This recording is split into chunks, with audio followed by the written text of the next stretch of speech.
कहानी के शुरुआत में हम एक कॉन्ट्रैक्ट किलर बॉक्सुन को देखते हैं। बॉक्सुन एम के कंपनी के लिए काम करती है। बॉक्सुन को आज एक माफिया सीना यानू को मारने के लिए कॉन्ट्रैक्ट दिया जाता है। बॉक्सुन सीना यानू को बेहोश करके एक खुफिया जगह पर ले जाती है। जब सीना यानू को होश आता है तो बॉक्सुन से पूछता है, तुमने मुझे बेहोशी की हालत में ही क्यों नहीं मार दिया? तब बॉक्सुन बताती है, एक दिन मैं और मेरी बेटी टीवी पर न्यूज देख रहे थे जिसमें एक कोरियन बिजनेसमैन ने घूस देकर अपने बेटे का एडमिशन कराया था, जिसके वजह से एक मेहनती स्टूडेंट का सीट मारा गया और सबको बराबरी का मौका देना चाहिए था। मैं अपने बेटी से एक्सपायर होकर तुम्हें भी एक मौका देना चाहती हूँ। बॉक्सुन माफिया को एक तलवार देती है और खुद एक कुल्हाड़ी ले लेती है। अब दोनों आपस में लड़ने लगते हैं, जिसमें माफिया बॉक्सुन पर भारी पड़ने लगता है। बॉक्सुन जान जाती है अगर मैं इस कुल्हाड़ी से लड़ती रही तो मारी जाऊंगी, इसलिए माफिया से अपने हथियार बदलने के लिए कहती है। माफिया सीना यानू को लगता है कि तलवार लेगी, लेकिन बॉक्सुन उसे धोखे से गोली मार देती है और यहाँ से बॉक्सुन अपने घर चली जाती है। वहाँ उसे पता चलता है कि उसकी बेटी अब सिगरेट पीने लगी है। अपने बेटी से कहती है कल से मेरे साथ सिगरेट पीना, लेकिन उसकी बेटी आगे से सिगरेट पीने के लिए मना कर देती है। बॉक्सुन के प्रोफेशन के बारे में उसके बेटी को पता नहीं था। अगले दिन बॉक्सुन अपने बेटी के स्कूल में पेरेंट मीटिंग में जाती है, जहां और भी बच्चों के पेरेंट आए हुए थे। मीटिंग खत्म होने के बाद बॉक्सुन एक बार क्लब में अपने पुराने दोस्तों से मिलती है। ये लोग भी कॉन्ट्रैक्ट किलिंग का काम करते हैं, लेकिन बॉक्सुन को अपने गुरु जैसा मानते थे।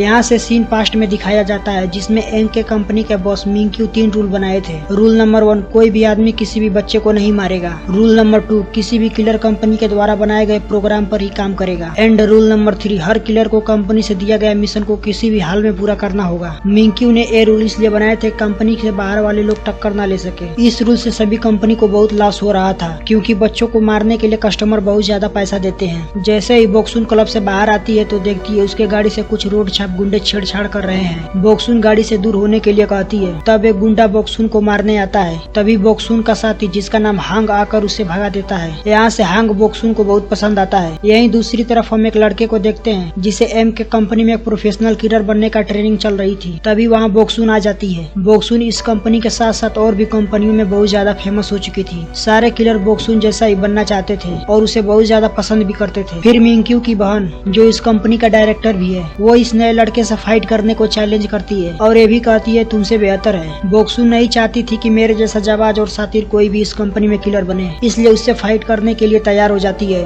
अंत में लड़के को हराकर डायरेक्टर से कहती है, देखा तुमने, मेरे जैसा कोई भी जाबाज नहीं बना सकती। उसके बाद एम के कंपनी के बॉस मिंक्यू बॉक्सुन से मिलने आते हैं। एम के कंपनी के साथ बॉक्सुन का एग्रीमेंट जल्दी एक्सपायर होने वाला था, इसलिए मिंक्यू कहता है तुम अपने एग्रीमेंट को रिवेन्यू करवा लो। इस पर बॉक्सुन कहती है, मैं सोच कर बताऊंगी अब मुझे दोबारा इस कंपनी में काम करना है या नहीं।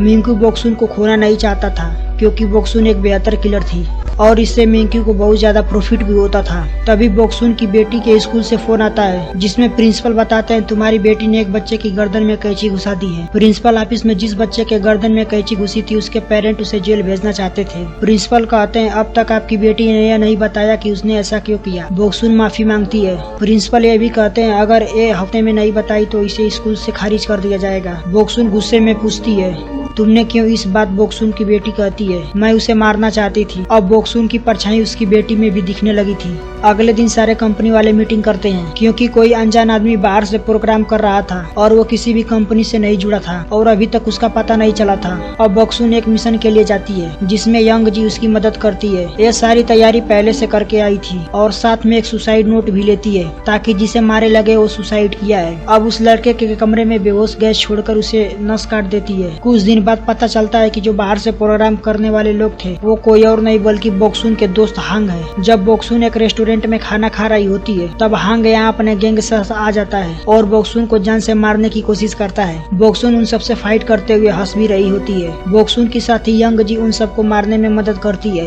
और थोड़ी ही देर में एक एक करके सबको मौत के घाट उतार देती है और उसके बॉडी को उठाने के लिए एक क्लीनिंग कंपनी को बुलाती है। बॉक्सुन यंग जी पूछती है उसने उसकी हेल्प क्यों की। अब बॉक्सुन ने दूसरे कंपनी के लोगों को मारा था, इसलिए सभी कंपनी उसे मारने के लिए पीछे पड़ जाएगी। बॉक्सुन अपने बेटी से बात करते हुए घर जा रही होती है। तभी मिंक्यू आ जाता है और कहता है तुमने इतनी बड़ी गलती कैसे की जिससे एम के कंपनी की बदनामी हो रही है। तब यंग जी बताती है इसमें बॉक्सुन की कोई गलती नहीं है, हांग ने ही मारने की कोशिश की है, यह सिर्फ अपनी जान बचाई है और ये बात अपने बहन से पूछो, उसने ही हांग को मारने भेजा था। मिंक्यू कहता है अगर तुम मेरे कंपनी से एग्रीमेंट रिवेन्यू करा लो तो मैं तुमको बचा लूंगा। बॉक्सुन के पास कोई रास्ता नहीं था, इसलिए दोबारा एग्रीमेंट साइन साइन करने के लिए राजी हो जाती है। यहीं दूसरी तरफ सभी किलिंग कंपनी बॉस एमके के साथ मीटिंग करते हैं, जिसमें मिंक्यू से पूछा जाता है तुम्हारे एक एम्प्लॉय ने हमारे बहुत सारे आदमियों को मारा है, ऐसा क्यों? मिंक्यू झूठ बोलते हुए कहता है जो लोग कंपनी के बाहर प्रोग्राम कर रहे थे वो कोई और नहीं बल्कि हांग की टीम थी, इसलिए बॉक्सुन को मैंने हांग को मारने भेजा था। वहाँ बाकी के उसके साथी बचाने की कोशिश किए, इसलिए सब मारे गए। फिर एक आदमी दादागिरी दिखाते हुए बात करता है। गुस्से में आकर मिंकू उसे मार देती है, जिससे डरकर सब भाग जाते हैं। अगले दिन बॉक्सुन कंपनी में एग्रीमेंट रिवेन्यू कराने जाती है, जहाँ मिंक्यू की बहन बताती है तुम्हें बचाने के लिए हमने यंग जी को मार दिया,